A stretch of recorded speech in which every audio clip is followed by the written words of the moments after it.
황동현의 시선집중 듣고 계시는 지금 시각 8시 13분 지나고 있습니다. 이 BMW에 이어서 이 국산 차들까지도 이 줄줄이 화재 사고들이 터지고 있는데요. 이 차도 타고 또 속도 탄다는 분들 굉장히 주변에 많으시더라고요. 과연 내 차는 안전한지 하루하루 많이 걱정들을 하고 계실 겁니다. 도로며 터널이며 주차장이며 가리지 않고 발발하는 화재, 어디서부터 무엇을 우리가 알아두고 조심해야 하는지도 참 혼란스러운 상황이 돼버렸는데요. 오늘 이 시간에는 이 연이어 폭발하는 이 차량 화재 사태에 대해서 좀 정리를 해보고요. 또 이 더불어 폭염 속에서 챙겨야 할 여름철의 차량 관리법도 정리해 보도록 하겠습니다. 대림대학교 자동차학과 김필수 교수 연결돼 있습니다. 안녕하세요, 교수님. 네, 안녕하세요. 네.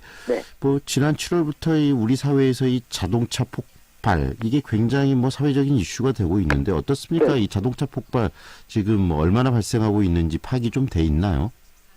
차량 화재 건수는 매년 거의 비슷합니다. 보통 1년에 국내에서 발생하는 자동차 화재 약 5천 건 정도가 넘어가는 경우도 많이 있고요. 네. 그러다 보니까 하루에 이제 13건에서 14건 정도인데, 네. 지금 반 정도, 6월까지도 거의 전체 통계는 비슷합니다. 네. 근데 이제 이 제조사별 차량 화재 현황도 좀 나와 있거든요. 네. 역시 이제 1만 대당 몇 건씩 자동차 화재가 생기는지를 확인을 한 건데, 네. 역시 이제 BMW가 만 대당 1.5건으로 가장 많고요. 네. 그다음에 한국 GM이 1.24건, 현대차가 1.10, 또 아우디 이런 식으로 이제 좀 내려가는데, 이 순위가 작년에도 BMW가 역시 1위였어요. 네. 그만큼 이제 화재 발생 빈도가 BMW 차 중에 가장 많다는 것이 통계치로도 나와 있다, 이렇게 볼 수가 있습니다. 네.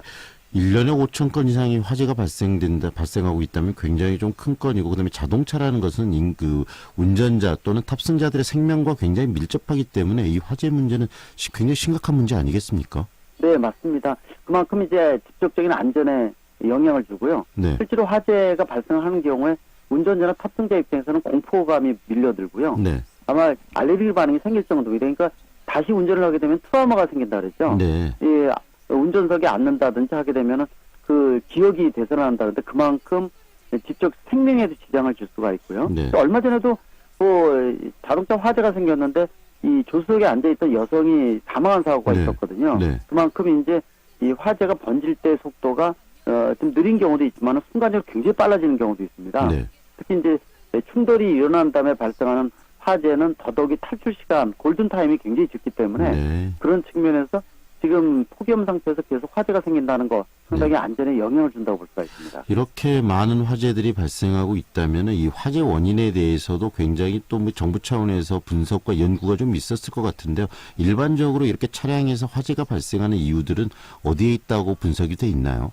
대부분 90% 이상의 엔진 쪽에서 발생한다고 보시면 될 것 같습니다. 네. 엔진이 이제 불덩어리나 다름이 없거든요. 네. 물론 원인에 대한 것들은 실화나 방화, 아까 말씀드린 통계도 이러한 실화 방화라든지 사고, 노 관리 미비 이런 것들이 다 총 망라된 수치거든요. 네. 그만큼 이제 다양성이 있는데 실제로 원인을 보게 되면은 6년, 7년 지난 노후된 이 중고차인 경우에는 자동차 관리적인 부분이 상당히 많고요. 네. 1, 2년 정도 좀 짧은 기간에는 자동차 결함에 의한 부분들도 많이 있습니다. 또 네. 이제 구체적인 원인으로는 전기전자 장치를 임의로 설치를 했다든지 또는 엔진이나 아니면 엔진오일이나 냉각수가 부족한다든지 그런 상태에서 이 주변에 있는 가연성 물질에 옮겨 붙는 경우도 있고 네. 또 엔진 속에 오래된 전선이 노화되게 되면은 네. 경화되면서 피복이 벗겨지면은 이게 바로 불꽃이 생길 수 있어서 네. 화재의 원인이 될 수가 있습니다. 네. 이렇게 이제 다양한 원인인데 문제는 3, 4년 정도 되는 애매모호한 화재인 경우에는요. 네. 이게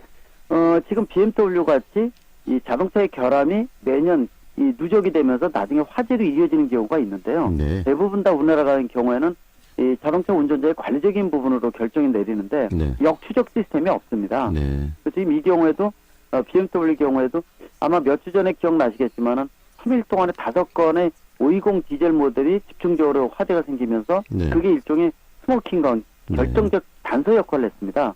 만약에 이게 없었으면은 그냥 일반 자동차 화재하고 섞였을 가능성이 높다라는 측면에서 이 중간에 생기는 화재에 대한 부분들을 역추적할 수 있는 시스템, 상당히 중요하지 않나 이렇게 보고 있습니다. 방금 교수님께서 말씀하신 부분이 굉장히 중요한 부분인데 네. 지금 현재 이 BMW의 이 자체에 대한 결함 이야기들이 나오고 있는데 실질적으로 지금까지 계속 이렇게 화제가 있었음에도 불구하고 이것이 개인 관리의 문제로 계속적으로 좀 이야기가 되면서 BMW가 지금까지 피해갔던 거 아니겠습니까? 그렇습니다. 거기다가 이제 지금 뭐 10만여 명이 지금 안전에 직접적인 영향, 또 국민들도 마찬가지인 상태에서 뭐 BMW가 늦장 부렸다. 또 이미 2년 전에 인지를 한 거 아니라는 부분이 많이 지금 나타나고 있거든요. 네. 그런 측면에서 국토교통부 민간조사단에서 집중적으로 아마 이 부분을 조사할 것으로 보고 있고요. 네. 정부에서도 좀 더 서둘렀으면 하는 아쉬움이 있습니다. 왜냐하면은 이 모니터링 시스템이 좀 가동이 됐어야 되는데 네. 그런 신호가 시스템이 국내에서 지도적으로 안 돼 있다는 거거든요. 뭐 아시겠지만 자동차 리콜 문제가 생기면은 반년이고 1년 동안에 SNS상에서 난리가 나고 그래야지만 정부가 움직이는 시스템이거든요. 네. 이런 것은 미국 등 선진국을 비교했을 때는 우리가 너무 느리고요. 네. 또 좀 안이한 거 아니냐. 또 메이커에서 주는 보고서만 받아서 움직이는 것 측면에서는 네. 상당히 좀 아쉬운 부분이 많아서 이번 기회를 통해서 좀 더 제도적으로 소비자 또 네. 국민들한테 다가가는 어떤 모니터링 시스템에 대한 부분들 네. 또 이 적극적으로 이 검사해주는 이런 부분도 필요하지 않나 이렇게 제기가 되고 있습니다. 바로 그 부분을 우리가 이제는 시스템, 제도적으로 좀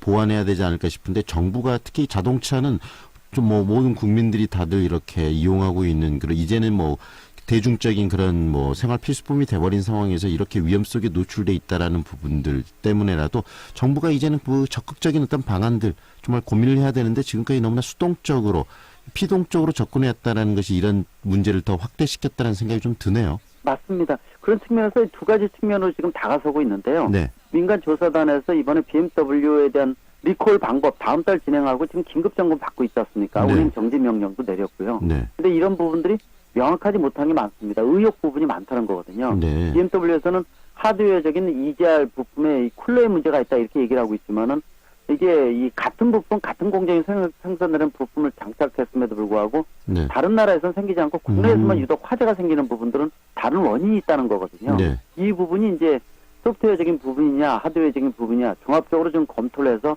빠르게 신뢰성 있는 자료가 좀 나와야 되고 여기에 맞는 리콜 방법이 나와야지 국민이 안심할 수 있다는 거고요. 네. 두 번째로는 이게 늦장 부린 거에 대한 제도적 부분입니다. 그래서 요새 많이 나오고 있는 징벌적 배상제, 네. 이 늦장을 부린다든지 은폐를 했다든지 했을 때 천문학적인 벌금을 내서 이 회사가 망할 정도로 진행이 되는 이게 미국 시스템이거든요. 네. 또 예를 들어서 소비자의 귀책 사유에 대한 것들을 소비자가 밝혔습니다. 자동차의 결함을 소비자가 밝힌다는 거 그거 불가능하거든요. 네네. 이것도 자동차 메이커가 자사 차량에 결함이 없다는 것을 밝혀야 되는 거죠. 네. 말씀드린 또 국민들한테 다가가는 모니터링 시스템 이런 부분들이 이 진행이 돼서 투트랙으로 지금 진행될 것으로 예상을 하고 있습니다. 네. 이 BMW 측으로 봤을 때는 만약에 BMW 측의 문제, 과실로 밝혀졌을 때 천문학적인 또 많은 배상 또는 보상을 해야 되기 때문에 그런 부분을 제대로 좀 밝힐 것인가에 대한 우려도 있는데 그런 부분들 때문에서라도 정부가 좀 더 적극적으로 나서서 이 부분들을 조사를 해야 될 필요가 있겠네요. 맞습니다. 말씀드린 대로 두세 건이라도 다른 차종에 비해서 좀 화재 건수가 높다든지 하게 되면 바로 진행을 정부가 개입을 해줘야 되는데요. 네. 그런 시스템이 없어서 그 부분이 집중적으로 많이 제기가 되고 있습니다. 그리고 또 말씀드린 이 지금 화재 급증의 원인에 대한 부분들이 아직 입증이 안 돼 있기 때문에 긴급 점검이라는 것도 이 암을 없애는 게 아니라 암을 좀 늦추는 효과뿐이 없습니다. 네. 그런 측면에서 지금 모두가 불안에 떨고 있고요. 또 폭염은 지속되고 또 화재도 계속 발생을 하고 있기 때문에 그런 측면에서 정부의 할 일이 너무나도 많다는 거고요. 네. 이거를 통해서 이 미비된 부분이 너무 많이 진행된다 보니까 외국에서는 수입사들은 한국에 있는 법대로 하자 이런 말도 나돌 정도거든요. 우리 법이 그만큼 못났다는 뜻도 가지고 있습니다. 네. 놀이터라는 뜻 이런 부분들은 사실 좀 미흡한 부분이 크다는 뜻이기 때문에 네. 정부에서도 이번에 입법이라든지 관련 네. 제도 정착 또 말씀드린 가장 중요한 것은 지금 BMW 화재 원인에 대한 것들을 정확히 밝혀서 국민들한테 알리는 또 조치해주는 이 부분이 급선무가 아닌가 이렇게 보고 있습니다. 네. 소비자 중심의 이제는 좀 법 체제 이런 부분에 대한 고민을 적극적으로 해야 될 것 같고요. 이 BMW 문제를 그냥 이렇게 뭐 대충 넘길 수 있는 상황은 아니라는 생각이 들고요. 네. 그 또 하나 궁금한 건 이렇게 더울 때 이 뭐 차량의 화재를 말씀하셨는데 폭발이나 이런 네. 부분들이 여름에 더 일어날 수 있는 개연성은 더 높아지지 않을까 싶은데 훨씬 더 어떻습니까? 높습니다. 지금 폭염이 100여 년 만에 가장 길고 온도도 높지 않습니까? 네. 일반 폭염 같은 경우에는 뭐 큰 차이는 없다 이렇게 볼 수도 있지만은 35도 이상이 이렇게 유지되는 경우에는 분명히 폭염, 또 화재의 가속도를 높인다고 볼 수가 있습니다. 1, 2도 차이가 화재가 발생하느냐 안 하느냐를 결정하는 부분인데 고속도로를 장거리를 달릴 때 이 엔진이 과열이 된 상태에서 앞에 들어오는 바람이 좀 식혀주는 역할을 하거든요. 네. 근데 이렇게 온도가 높게 되면은 방출을 못 시킵니다, 이거를.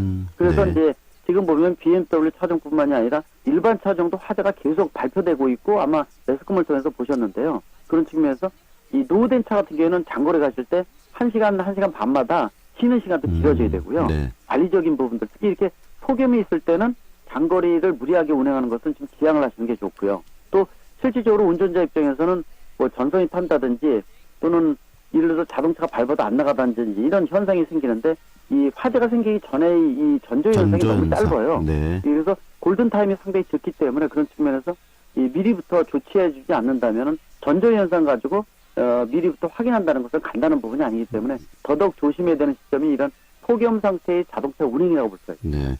더울 때 더 조심해야 된다. 그리고 좀 화재가 90% 이상이 엔진에서 난다는 이야기를 해주셨는데 그만큼 엔진이 과열되는 것도 또 막아줘야 될 것 같고요.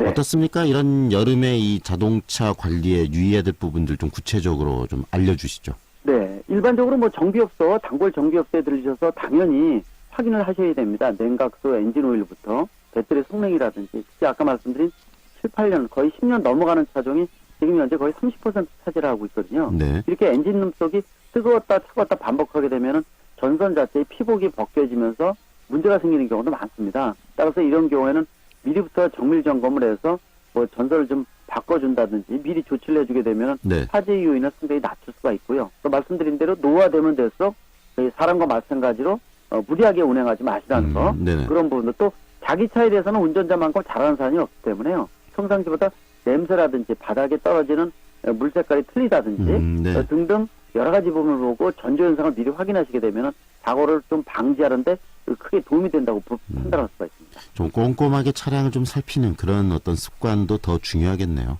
맞습니다. 네. 네. 자주 들여다보는 게 일단 왕도라고 분명히 말씀드릴 수가 있습니다. 네, 오늘 말씀 여기까지 듣겠습니다. 고맙습니다. 네, 감사합니다. 지금까지 대림대학교 자동차학과 김필수 교수와 함께했습니다.